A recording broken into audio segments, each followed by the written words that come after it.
Selamat bergabung kembali di kelas teori akuntansi. Orang-orang tertindas dan teraniaya dengan berbagi tugas dan kuis. Hari ini kita akan bahas dua konsep bersamaan, yaitu income dan ekuitas. Nanti yang pertama kita bahas income dulu, dan yang kedua baru kita bahas ekuitas. Kedua elemen laporan keuangan ini saya bahas bersamaan karena karakteristiknya itu sejenis, ya. Dua-duanya sama-sama diartikan dari perspektif sintaktik.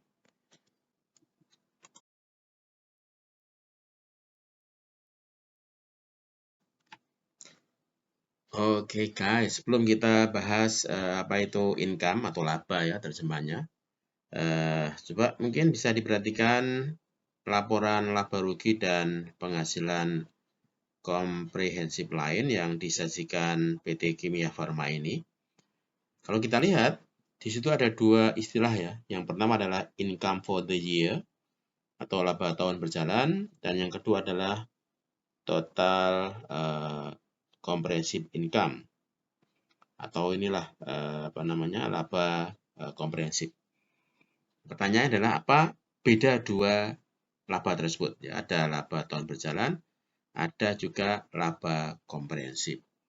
Nah, untuk memahami dua istilah ini, ya mau tidak mau kita harus memahami apa sebenarnya esensi income atau laba. Nanti kan kita lihat ya beberapa definisi yang ditulis di textbook akuntansi dan mungkin definisi yang digunakan oleh regulator akuntansi. Untuk membahas apa itu income, ya mau tidak mau ya kita harus membahas beberapa poin penting yang ada di materi ini. Yang pertama adalah apa itu income, kemudian apa itu karakteristik laba akuntansi, kemudian apa perbedaan antara earning, laba periodik, laba tahun berjalan dengan laba komprehensif. Kemudian kita bahas juga elemen-elemen yang selama ini membentuk laba komprehensif. Kemudian akan kita bahas lagi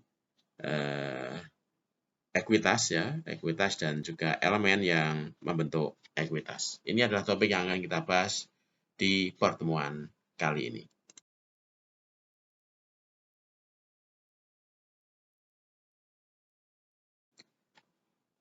Oke, sebelum kita bahas apa itu income dan lain-lain, mungkin kita bisa merujuk pada beberapa definisi yang digunakan untuk menjelaskan elemen laporan keuangan. Ya, misalnya aset, sudah kita bahas, aset itu dikatakan sebagai sumber ekonomi masa kini yang dikendalikan dan dikuasai oleh entitas sebagai bagi masa lalu. Kemudian liabilitas juga diartikan sebagai kewajiban sekarang suatu entitas ya untuk menyerahkan sumber ekonomi sebagai akibat transaksi masa lalu. Kemudian sudah kita bahas bahwa revenue adalah arus masuk bruto dari manfaat ekonomi, baik berupa kas, piutang atau aset lainnya ya yang terjadi karena aktivitas operasional normal perusahaan seperti penjualan, penyerahan jasa dari pendapatan bunga, royalti, dan juga dividen. Kemudian kita juga bisa melihat beberapa waktu yang lalu bahwa expense atau beban itu diartikan sebagai penurunan manfaat ekonomi selama periode akuntansi dalam bentuk arus keluar atau penurunan aset atau kenaikan liabilitas yang menyebabkan penurunan ekuitas di luar transaksi yang berhubungan dengan distribusi kepada pemilik perusahaan atau pemegang saham. Nah, kalau kita perhatikan 4 definisi ini ya secara keseluruhan, bisa kita lihat bahwa aset, liabilitas, revenue, dan expense itu didefinisikan dari pendekatan semantik, dari makna, ya makna ekonomi yang melekat pada aset tersebut. Jadi fokusnya pada sisi semantik.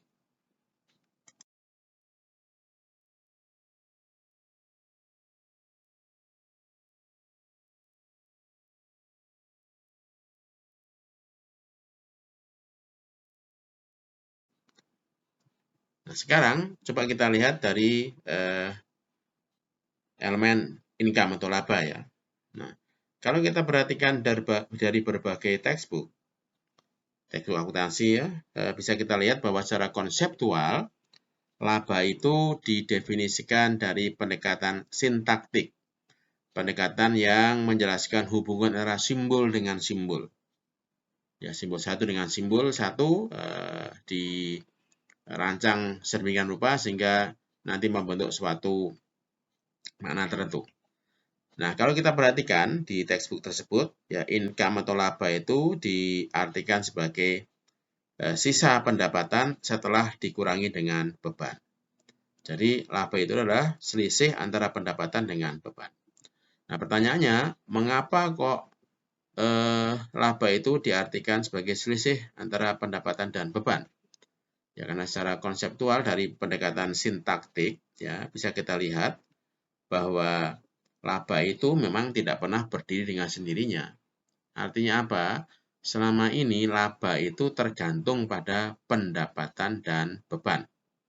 Konsekuensinya ketika tidak ada pendapatan, tidak ada beban, ya otomatis tidak muncul laba. Nah, itulah yang dimaksud dengan pendekatan sintaktik. Nah, pendekatan sintaktik ini ya kita bisa kaitkan dengan artikulasi laporan keuangan yang sudah kita bahas sebelumnya, bahwa akuntansi itu punya simbol-simbol tertentu dan hubungan simbol tersebut membentuk suatu persamaan tertentu. Ya, misalnya A itu sama dengan L plus E, aset sama dengan liabilitas plus ekuitas, kemudian ekuitas sama dengan investasi oleh pemilik dikurangi distribusi kepada pemilik, ditambah revenue, ditambah expense beban, dikurangi expense atau beban, ditambah gains dan dikurangi losses. Transaksi investasi dan distribusi kepada pemilik itu mencerminkan transaksi modal, sementara revenue, expense, gain, dan losses itu mencerminkan transaksi operasional suatu entitas. Nah, kalau kita lihat artikulasi ini, coba kita perhatikan. Ada nggak di situ income? Kan nggak ada. Nggak ada laba itu. Nah, oleh karena itu, dari berbagai textbook bisa kita lihat bahwa selama ini memang laba itu diartikan dari pendekatan sintaktik yang menjelaskan hubungan simbol dengan simbol, yaitu simbol pendapatan dan simbol expense. Sehingga income atau laba diartikan sebagai selisih antara pendapatan dan beban.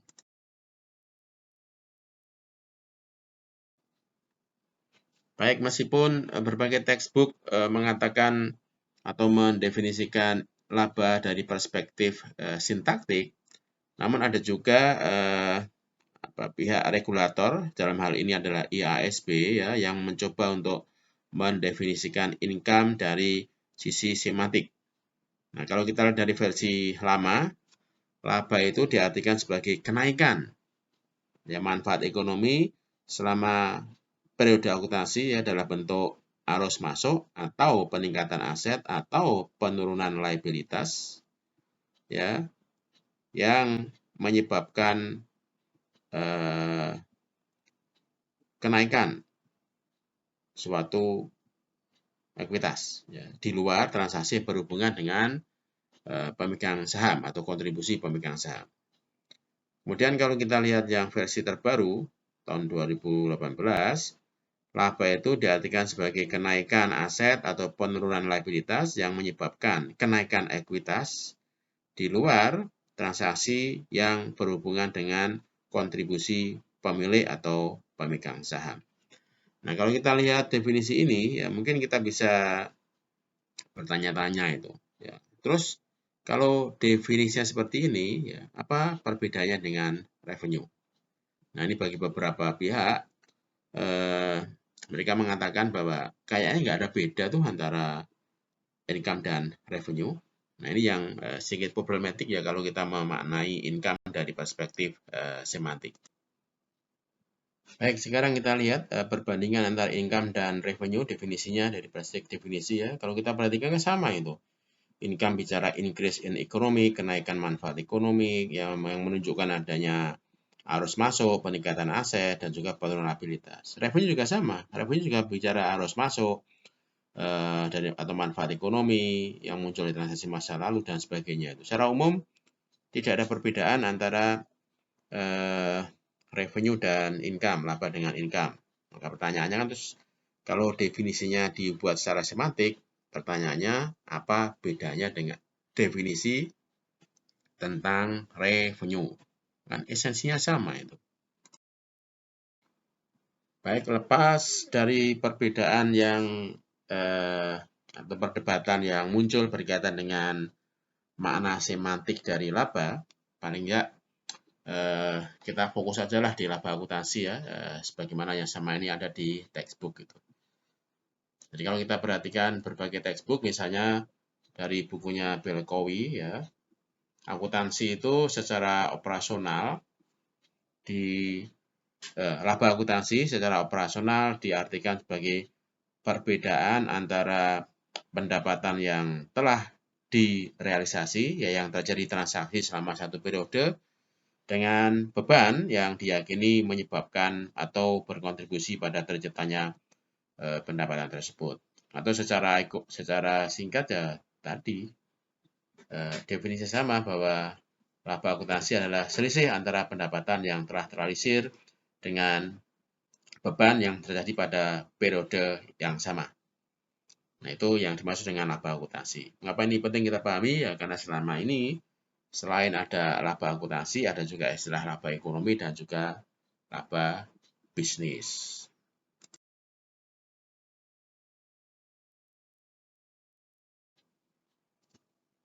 Nah, ini perbedaan antara laba ekonomi dan laba bisnis. Laba bisnis dan laba akuntansi termasuk laba ekonomi ya. Kalau laba akuntansi lebih fokus pada tadi selisih antara pendapatan dan beban.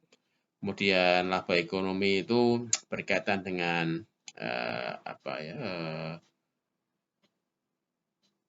upaya menikmati laba psikis ya yang muncul karena pemenuhan konsumsi barang dan jasa.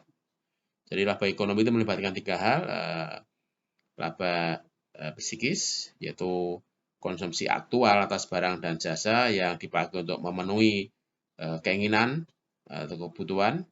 Kemudian real income itu bicara berkaitan dengan bagaimana laba fisik tersebut diwujudkan dalam bentuk cost of living ya, kebutuhan hidup sehari-hari, biaya untuk kebutuhan hidup sehari-hari. Kemudian yang ketiga adalah money income, yaitu semua bentuk uang yang diterima yang intinya digunakan untuk memenuhi konsumsi atas barang dan jasa, untuk memenuhi kebutuhan tadi, untuk kebutuhan hidup. Itu yang ada di ekonomi. Kemudian di konsep laba bisnis itu agak berbeda dengan laba akuntansi, terutama dalam pengukurannya karena laba bisnis mengutamakan pada penggunaan replacement cost untuk menilai laba tersebut, dan juga laba bisnis itu juga mengakui adanya gains ya yang terbentuk selama periode akuntansi. Jadi perbedaan nilai karena perubahan ekonomi dan sebagainya, kenaikan nilai itu diakui sebagai bagian dari gains atau keuntungan dalam laba bisnis. Oke, itu tiga perbedaan tentang laba dari sisi akuntansi, ekonomi, dan bisnis. Saya tidak akan bahas yang ekonomi dan bisnis, fokus kita pada laba akuntansi. Nah, sekarang kita lihat apa itu karakteristik laba akuntansi. Oke, berikut ini adalah karakteristik laba akuntansi. Yang pertama, sudah kita pahami semuanya bahwa laba akuntansi adalah laba yang selama ini didasarkan pada transaksi aktual. Artinya apa? Bahwa laba akuntansi itu muncul karena pendapatan yang diterima karena penjualan barang dan jasa atau dari sumber yang lain dikurangi dengan beban yang muncul berkaitan dengan upaya mendapatkan pendapatan tersebut. Itu yang pertama. Yang kedua, laba akuntansi itu didasarkan pada prinsip-prinsip pendapatan, ya mau tidak mau untuk mengukur laba, ya kita harus paham definisi, pengukuran, dan juga pengakuan pendapatan. Yang ketiga, laba akuntansi memerlukan pengukuran yang akurat tentang beban, sehingga untuk menentukan laba yang akurat kita harus paham bagaimana beban itu diukur ya sesuai dengan dasar pengukuran yang digunakan dalam aset. Oke, yang keempat, laba akuntansi memerlukan penerapan prinsip matching, prinsip penandingan, yaitu menandingkan pendapatan dengan beban. Dan yang kelima, prinsip akuntansi menghendaki penerapan adanya postulate periodisasi. Yang sudah kita bahas bahwa siklus kehidupan entitas itu dianggap dapat dibagi ke dalam periode tertentu, ya. Normalnya, umumnya, satu periode adalah 12 bulan, sehingga setiap tahun itu dibuat laporan keuangan untuk menilai kinerja dari entitas tersebut. Jadi ini adalah 5 karakteristik yang melekat pada laba akuntansi yang berbeda dengan konsep laba di bidang ilmu yang lain.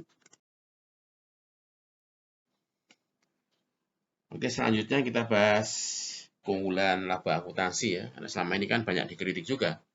Ada beberapa kelemahan. Nah, pertanyaannya kenapa tetap dipakai itu? Nah, laba akuntansi tetap digunakan karena ada beberapa keunggulan yang melekat pada laba akuntansi tersebut. Yang pertama, laba akuntansi itu teruji sepanjang waktu ya, mulai dari eranya Lukas Pacioli sampai sekarang. Kita masih percaya tentang manfaat dari laba akuntansi ya, bisa dipakai dalam membantu mengambil keputusan dan lain. Jadi tetap digunakan mulai dari eranya Lukas Pacioli sampai sekarang. Itu yang pertama ya. Yang kedua, laba akuntansi itu dapat diukur dan dilaporkan dengan objektif. Artinya dapat diuji kebenarannya berdasarkan pada berbagai bukti ya, karena laba akuntansi diukur berdasarkan pada transaksi aktual, bukan transaksi yang fiktif, kecuali ada niat untuk melakukan manipulasi. Tapi secara umum fokusnya adalah laba ini diukur dari dan dilaporkan dengan cara yang objektif. Oke, yang ketiga, laba akuntansi itu memenuhi kriteria reliabilitas, artinya dapat diuji kebenarannya. Andal. Mengapa basis pengukurannya andal? Karena pengukuran laba akuntansi itu didasarkan pada prinsip realisasi dalam mengakui revenue atau pendapatan.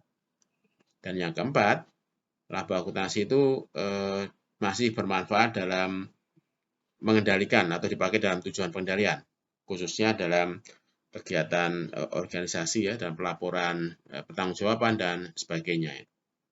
Oke, misalnya kalau kita ingat di akuntansi manajemen, di pusat pertanggungjawaban, itu ada yang namanya pusat laba, ada pusat investasi.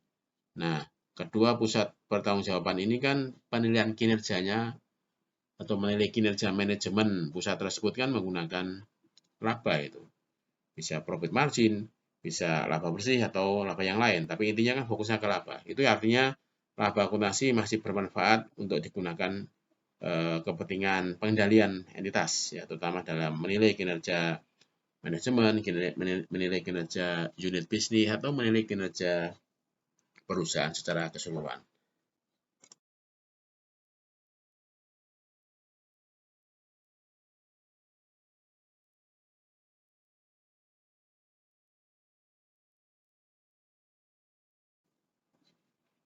Oke, di samping keunggulan laba akuntansi, kita juga bisa mengidentifikasi beberapa kelemahan laba akuntansi. Yang pertama adalah relevansinya dalam pengambilan keputusan itu dipertanyakan.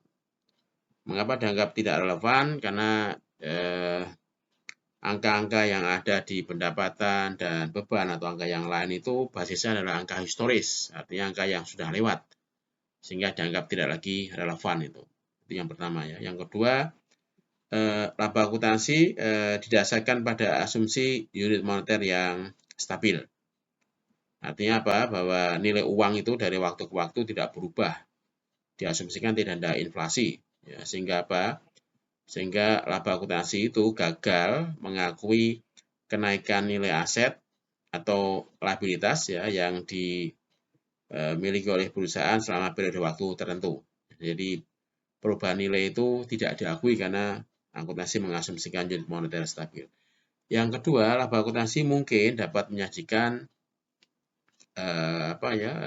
kesan yang menyesatkan berkaitan dengan laba perusahaan, posisi keuangan dan sebagainya. Mengapa ini bisa dianggap menyesatkan? Ya karena tadi unit moneter dianggap stabil, tidak ada perubahan nilai dan lain-lain, semuanya berbasis pada cost historis. Kemudian laba akuntansi juga memungkinkan entitas atau dalam hal ini diwakili manajemen untuk memanage, mengelola, memanipulasi hasil yang sebenarnya. Kenapa ini memungkinkan? Ya karena teknik akuntansi mudah dipilih untuk dimanfaatkan dalam melakukan manipulasi laba. Dan yang kelima, laba akuntansi mungkin sulit untuk dibandingkan, baik perbandingan antar periode maupun antar perusahaan. Karena apa? Ya karena tadi itu penyusunannya atau perhitungannya didasarkan pada prinsip cost historis, kemudian masing-masing perhitungan di metode tertentu kayak depresiasi, kemudian penilaian persediaan juga bisa berbeda-beda sehingga mempersulit daya banding laporan keuangan. Namun berbagai kelemahan ini bisa diatasi ketika perusahaan itu menerapkan fair value measurement. Nah, untuk fair value measurement yang kita bahas di sesi khusus 2 minggu setelah kuliah hari ini.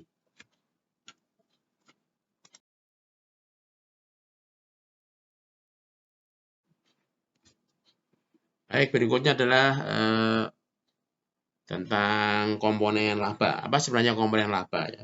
Dan bagaimana kita seharusnya mengakui laba? Nah, untuk menjawab apa itu komponen laba, itu semuanya tergantung pada konsep laba yang digunakan. Kita di akuntansi secara konseptual memiliki dua istilah berkaitan dengan laba. Yang pertama adalah earning. Earning itu terjemahannya laba periodik atau laba tahun berjalan, dan comprehensive income atau laba komprehensif lainnya.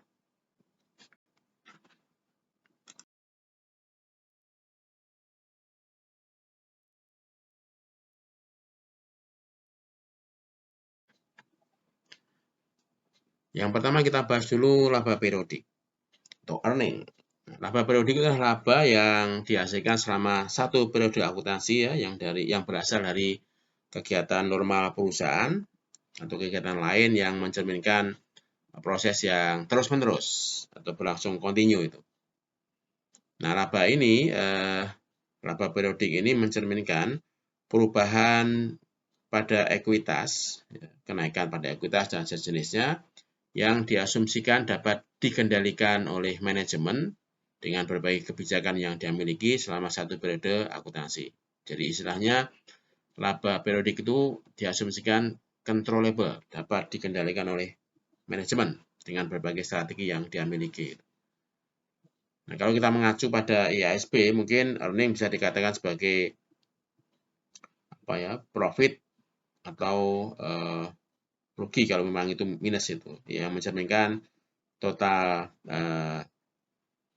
income ya dikurangi dengan beban termasuk komponen-komponen yang ada di laporan komprehensif. Jadi agak sedikit berbeda karena di IASB income itu isinya dua, yaitu pendapatan dan gains. Jadi pendapatan dan gains harus sama.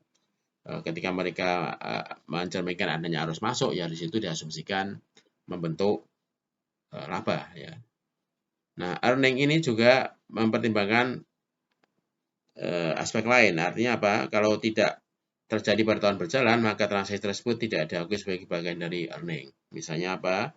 Earning itu tidak memasukkan pengaruh kumulatif perubahan akuntansi, perubahan metode penilaian persediaan, mungkin penerapan metode akuntansi yang baru dan sebagainya yang mencerminkan adanya pengaruh kumulatif. Nanti kita bahas khusus pengaruh kumulatif itu ketika kita membahas penyajian dan pengungkapan. Beberapa komponen yang membentuk laba periodik bisa kita lihat di sini ya. Kalau kita mengacu pada IASB itu ada pendapatan, ada gains dan losses yang berkaitan dengan aset keuangan, kemudian ada finance cost, ada share of profit and loss, ya, laba rugi yang muncul dari atau yang diterima dari asosiasi atau joint venture, kemudian untung rugi yang berasal dari reklasifikasi aset keuangan, kemudian mungkin beban pajak dan sebagainya. Nah, detailnya bisa kita lihat di laporan laba rugi yang ditampilkan oleh perusahaan. Istilah kedua yang ada di laporan laba rugi adalah laba komprehensif. Ya, ini di VSB istilahnya laba komprehensif, mungkin di ASP istilahnya laba komprehensif lain. Jadi ini adalah berbagai elemen pembentuk laba ya yang tidak diakui di laba rugi. Ya, semua transaksi, semua kenaikan ekuitas yang muncul dari transaksi normal perusahaan di luar transaksi dengan pemilik yang tidak masuk di laporan laba periodik bisa masuk di laporan laba komprehensif. Ya, sehingga laba komprehensif ini ya menyangkut semua aktivitas yang bisa diakui sebagai penambah ekuitas, tetapi di luar yang diakui di laporan laba periodik. Sehingga comprehensive income itu mencakup semua perubahan dalam ekuitas, apapun bentuknya, kecuali perubahan atau arus masuk yang muncul karena investasi oleh pemilik atau distribusi kepada pemilik. Nah, tambahan lagi, comprehensive income ini juga memasukkan pengaruh kumulatif perubahan akuntansi. Jadi perubahan metode akuntansi yang berdampak pada periode sebelumnya yang bersifat retrospektif itu bisa masuk sebagai bagian dari laba komprehensif.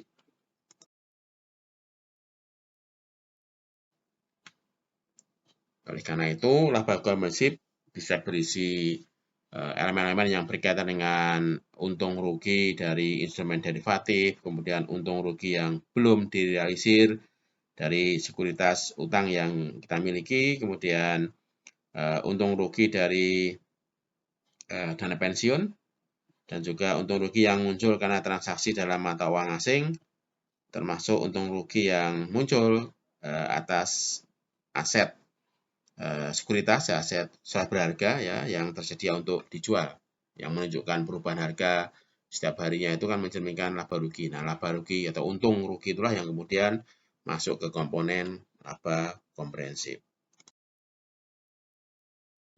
Oleh karena itu, kalau kita masuk ke total laba komprehensif pada satu periode, itu isinya ya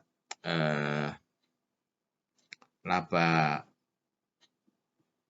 atau rugi pada tahun berjalan atau laba periodik ditambah penghasilan komprehensif lainnya. Itu membentuk total comprehensive income.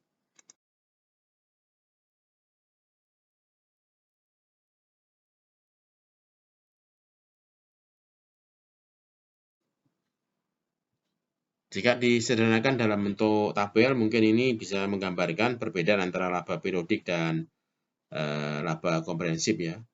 Jadi kalau kita lihat tabel ini, ketika ada pendapatan dikurangi dengan beban, ditambah gains, dikurangi dengan losses, yang terjadi pada periode berjalan, maka disitulah kita akui adanya earning atau laba periodik ya, yang dikendalikan oleh manajemen.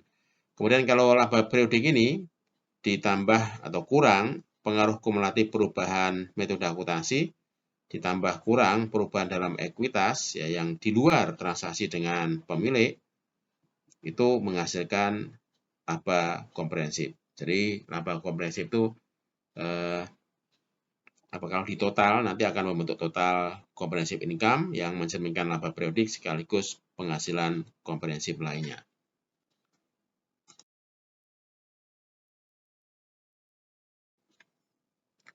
Oke, kalau kita kembali ke contoh laba rugi dan penghasilan komprehensif Kimia Farma tadi ya, kita bisa melihat bahwa laba periodik atau laba tahun berjalan itu mencerminkan earning tadi.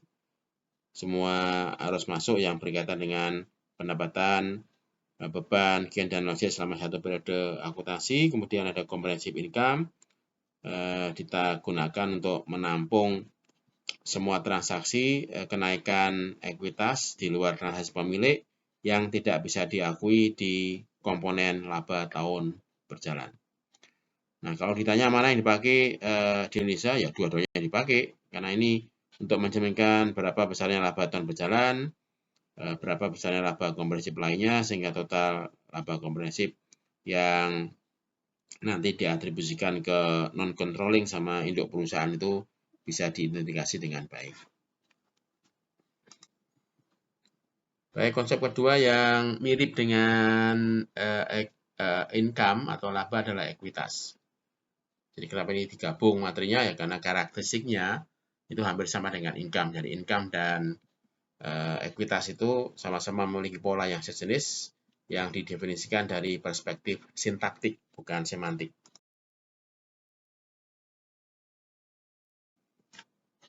Nah, ini kalau kita lihat definisikan seperti ini ya di textbook, bahwa yang dimaksud dengan ekuitas itu sekali lagi diterjemahkan dari sisi sintaktik, bukan semantik, ya bicara hubungan dengan simbol.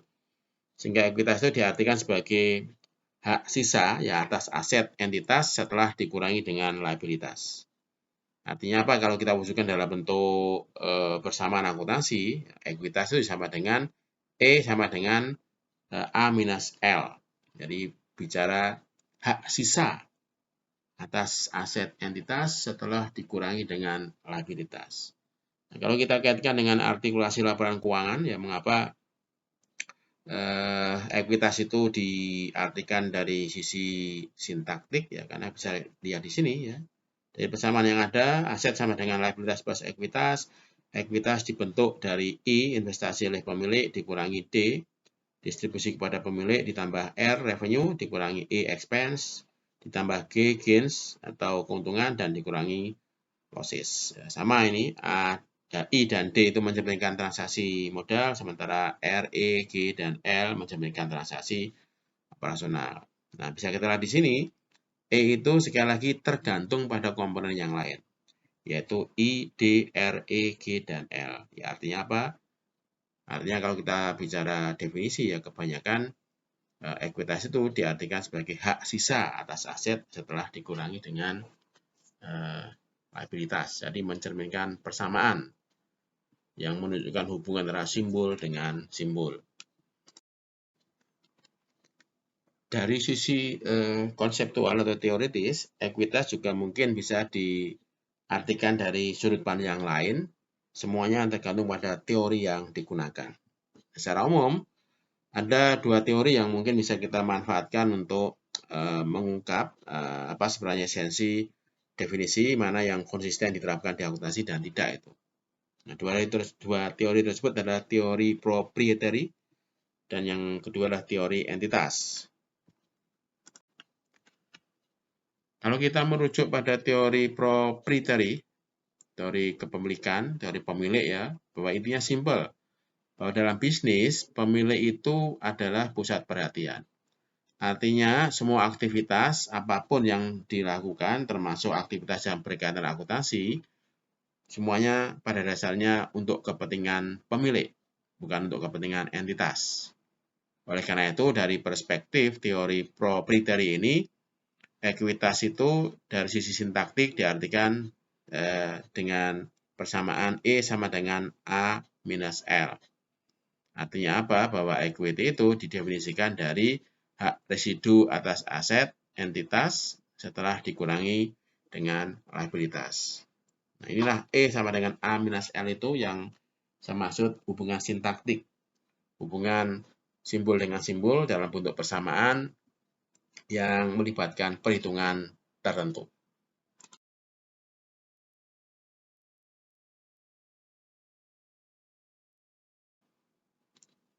Oleh karena itu, dalam teori proprietary, tadi yang saya sampaikan bahwa fokusnya adalah pada pemilik, sehingga akuntansi itu dan organisasi ya intinya dibentuk untuk menaikkan kepentingan pemilik, kemakmuran pemilik.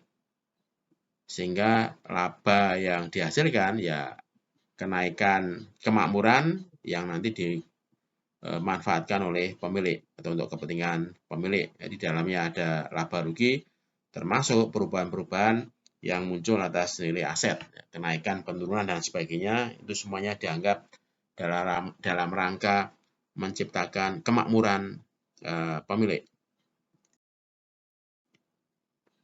Oke, berbeda dengan proprietary theory, kalau kita lihat NTT itu sudut pandangnya beda.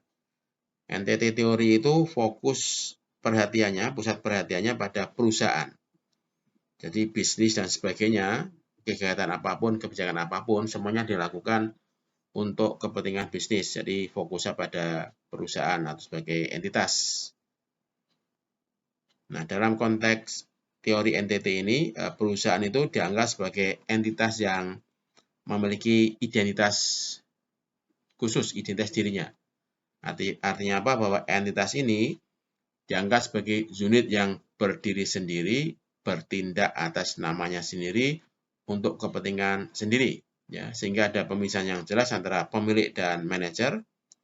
Kemudian entitas diakui sebagai unit operasional yang bersifat mandiri, terpisah dari pemilik, sehingga semua aturan akuntansi, prinsip akuntansi, prosedur akuntansi itu dibuat, dirancang bukan untuk kepentingan kepemilikan, tapi dirancang untuk kepentingan entitas. Oleh karena itu, tujuan dari akuntansi lebih banyak pada aspek pertanggungjawaban, ya. Jadi entitas dianggap sebagai pihak yang berdiri sendiri, dirancang, dikembangkan untuk kepentingan sendiri, meskipun pada akhirnya nanti dia harus membayar sesuatu pada pemilik. Ya. Semuanya bicara bagaimana bertahan hidup dengan fokus pada entitas itu, sehingga pihak pemilik, pihak kreditor, siapapun dianggap sebagai pihak luar.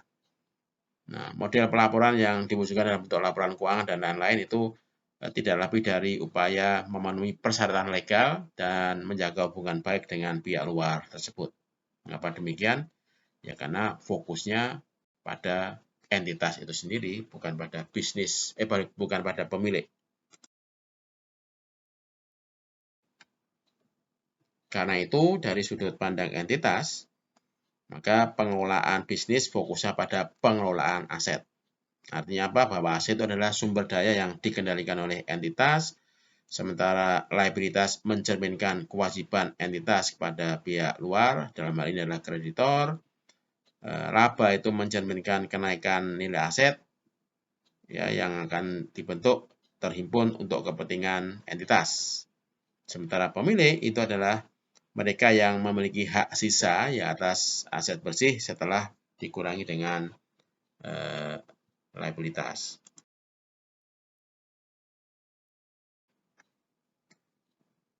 Oke, secara konseptual, kalau kita perhatikan dari sisi teori entitas, maka persamaan yang ada itu adalah A sama dengan L plus E, persamaan akuntansinya ya, aset sama dengan liabilitas plus ekuitas.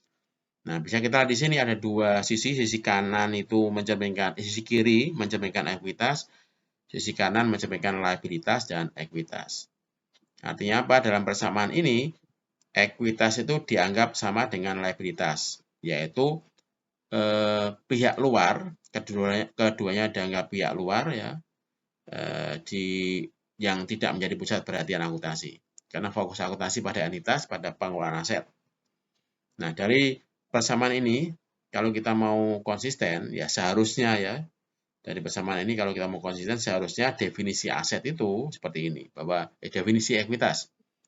Jadi ekuitas itu pada dasarnya sama dengan liabilitas. Sehingga ekuitas itu seharusnya itu didefinisikan sebagai kewajiban perusahaan kepada pemilik, ya, serupa dengan liabilitas, yaitu kewajiban perusahaan kepada kreditor, karena dua-duanya adalah pihak di luar entitas yang dianggap terpisah dari entitas.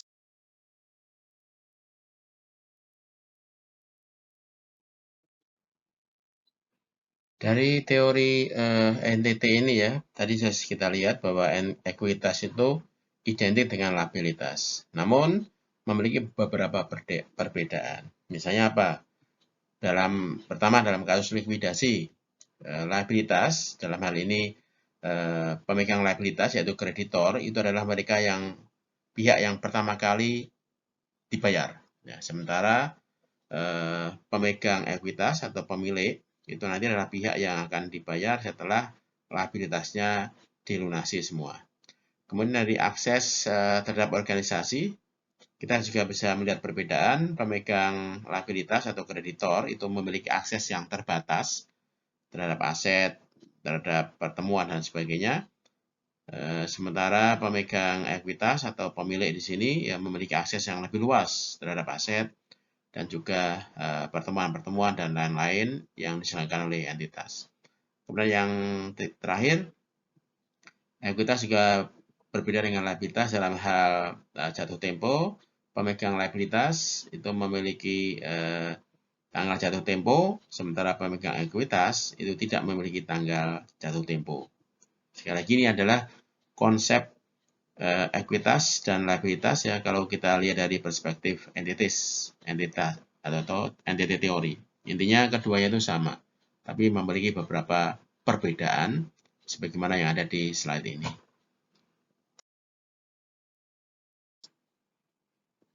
Kemudian kalau kita perhatikan komponen pembentuk ekuitas, kalau konteksnya adalah pada perusahaan yang terdaftar di bursa atau perusahaan terbuka, bisa kita lihat pembentuk ekuitas itu ada saham, baik saham preferen, saham biasa, kemudian agio saham atau premium diskonto saham, atau istilah apapun ya yang mencerminkan kelebihan nilai saham atas nilai nominalnya.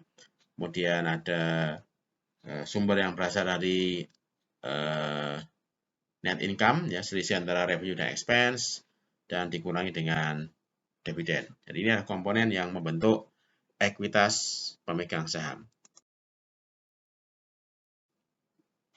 Oke, kalau kita ekspresikan dalam bentuk yang lain seperti ini, modal setoran, ada modal setoran, jadi pembentuk ekuitas itu ada modal setoran, yaitu modal yang berasal dari pemilik, berasal dari sumber saham preferen maupun saham biasa, ditambah agio saham, kemudian sumber lainnya yang membentuk ekuitas adalah laba ditahan atau saldo laba yang mencerminkan selisih antara pendapatan dengan beban. Dikurangi dengan saham treasury. Ini adalah konstruksi ekuitas ya kalau dilihat dari sumber terciptanya ekuitas tersebut. Ada sumber yang bersifat operasional dan sumber yang berbasis modal. Oke, itu kira-kira beberapa konsep yang berkaitan dengan laba dan ekuitas. Jadi sekali lagi untuk memahaminya, hati-hati ya untuk memahami konsep laba. Laba itu bagaimana mendefinisikan laba atau apa isi laba, itu tergantung pada konsep yang digunakan. Apakah menggunakan laba periodik atau laba komprehensif. Nah, untuk memahami laba periodik, laba komprehensif, kita harus paham definisi laba itu seperti apa itu. Secara umum kita menggunakan pendekatan sintaktik untuk mendefinisikan laba, yaitu selisih antara pendapatan dengan beban ya. Kemudian dari situ kita akan lihat bagaimana penerapannya. Kalau itu mengacu pada laba periodik ya, yang hanya bicara laba rugi yang muncul sama satu periode akuntansi, 4 tahun berjalan, yang berasal dari pendapatan, kemudian beban, gain dan losses. Kemudian laba komprehensif mencakup semua transaksi atau kenaikan aset yang menyebabkan kenaikan ekuitas di luar transaksi pemilik. Itu semuanya kalau tidak masuk ke laba periodik, maka otomatis masuk ke laba komprehensif. Termasuk di dalamnya adalah pengaruh kumulatif perubahan akuntansi. Yang kedua berkaitan dengan ekuitas, konsepnya sama. Ekuitas juga diartikan dari perspektif sintaktik, yaitu selisih hak residual atas aset entitas setelah dikurangi dengan liabilitas. Ini juga intinya sama untuk mendefinisikan apa sebenarnya esensi ekuitas, tergantung pada teori yang dipakai, apakah menggunakan teori proprietary atau teori pemilik atau teori entitas. Karena penggunaan teori ini akan menyebabkan penggunaan definisi yang berbeda dan berdampak pada pelaporan atas perubahan ekuitas di laporan keuangan. Itu kira-kira materi hari ini. Jangan lupa setelah ini langsung ke Teams ya, klik link post test untuk segera menyelesaikan post test sesuai dengan waktu yang ditentukan.